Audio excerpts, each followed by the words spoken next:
You know, nobody talks about Matt Schaub anymore. As a Texans fan growing up, Schaub was the guy I grew up watching and was the first quarterback to actually make the Texans relevant for the very first time. We went to heights we had not seen in our history, and his play along with Arian Foster, Andre Johnson, and JJ Watt are what made me the diehard Texans fan I am today. However, Matt Schaub's name isn't brought up too much despite the success he was able to achieve for a brief while here in Houston. He was even a Pro Bowler at one point, so what the heck happened to Mans? Looking at other quarterbacks, I don't think I've ever witnessed a downfall as sad as Matt Schaub. I mean, you have Joe Flacco, but he kind of came back after retirement and everything, you know what I'm saying? So there's not a lot of quarterbacks that fell off the way he did. If y'all know some, let me know. It's tragic tale, lads. But in order to recount the fall, we must first start from the very beginning.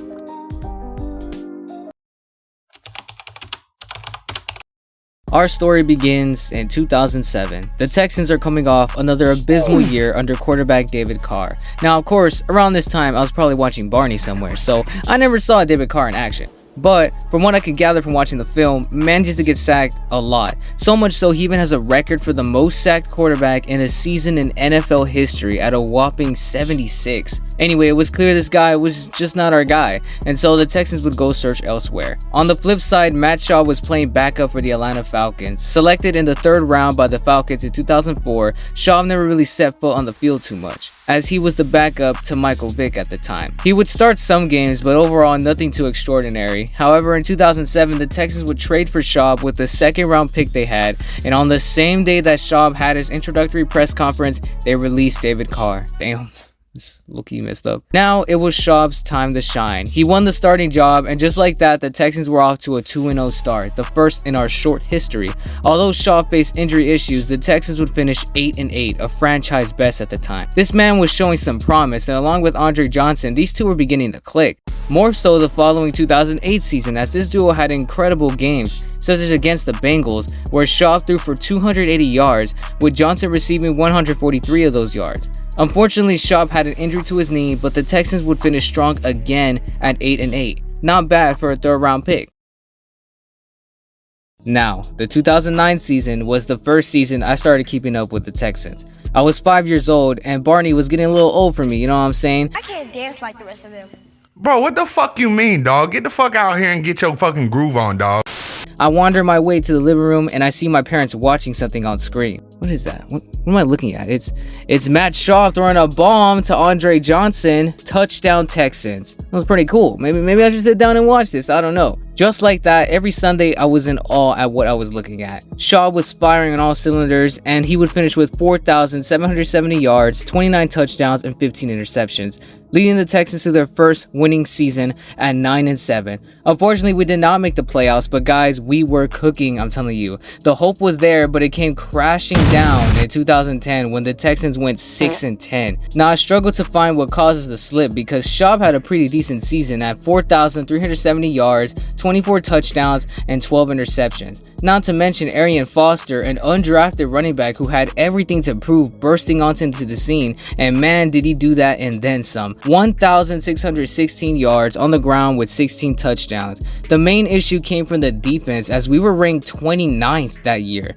Main point is though, the offense was doing fine. Schaub was doing good. The biggest core memory I remember was the damn Hail Mary pass when we played the Jaguars. Oh my days, I literally turned away from the TV screen as the ball went up in the air, followed by my parents screaming at the TV.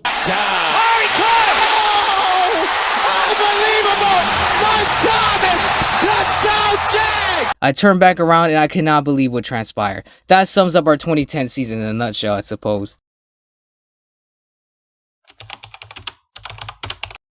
In the 2011 draft, the Texans selected JJ Watt 11th overall. At the time, this was frowned upon by Texans fans, but little did we know this was the last piece we needed to be contenders. Matt Schaub and the Texans went on a tear this season. After going 3-3 in the first games, Schaub led the Texans to 4 straight wins. The play-action bootleg was just so effective against opponents, especially when you had Arian Foster in the backfield. The fun would be cut short though, as Schaub would suffer an injury to his foot that would sideline him the rest of the year. However, the Texans weren't a pass-first offense, so we weren't completely cooked. We ended up clinching a playoff spot for the first time in our franchise history and even won a playoff game. All of this I remember in the back of my head, man. Like this was the year. But alas, we'd fall short to the Ravens. It was only just the beginning for us though. We had next year.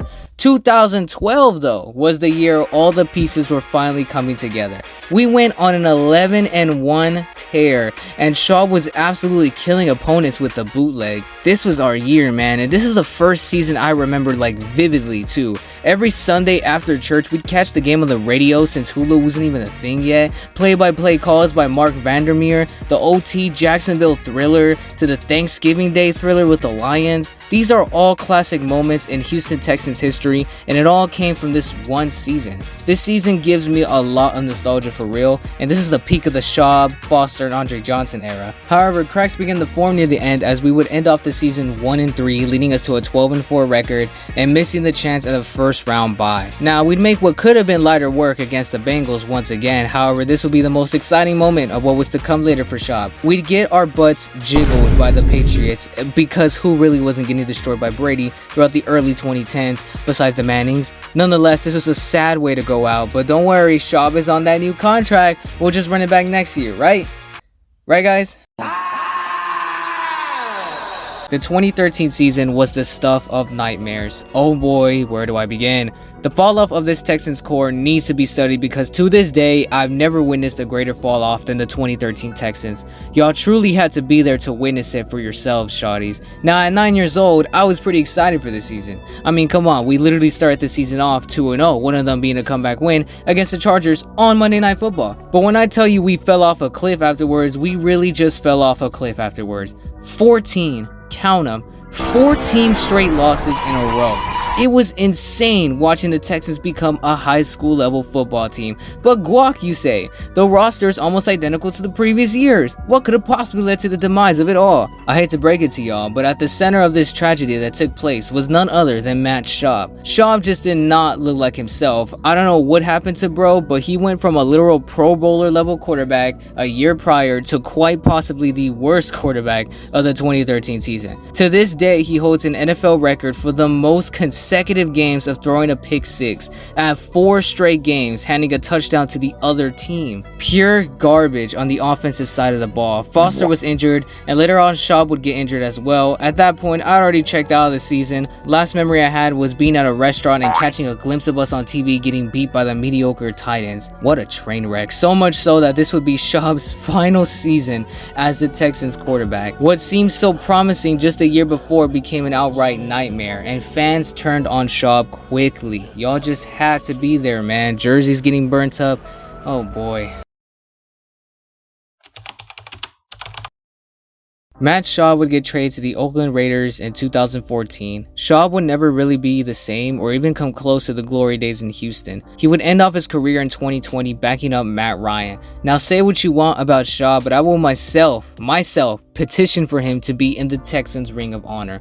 Maybe that's a bit much, but still. He put the Texans on the map throughout his tenure. It's just a shame it ended in a crash landing. Now, I have some theories behind the downfall of my beloved Schaubington. For one, I used to look back at his injuries, more specifically that Schaub concussion against the Broncos, where his head just jolted back in quite the violent fashion. However, Schaub would later claim that this hit wasn't as serious as it looked and he was fine. Plus, they still went on the winning streak afterwards. My second and more believable theory is essentially confidence. I don't know what happened to his mental state or whatever, but it's clear that it was not the same. As more and more people turned on Schaub, he started sucking more and more and more and more. I guess he just wasn't able to handle all of it, and you know what? I don't blame him. There was a lot of hate he was getting for a while, but he was a good quarterback. It's just a shame that it just ended so abruptly. His peak was like, oh my goodness, his peak was so high. He had a game where he threw for 520 something yards, and to this day, it's one of the most amount of yards a quarterback has ever thrown in a game. So you know what I mean? Like, it's actually quite sad. Schaub was just not the same, but to this day, I still have a soft spot for that guy because my goodness, if you were around 2010, 2011,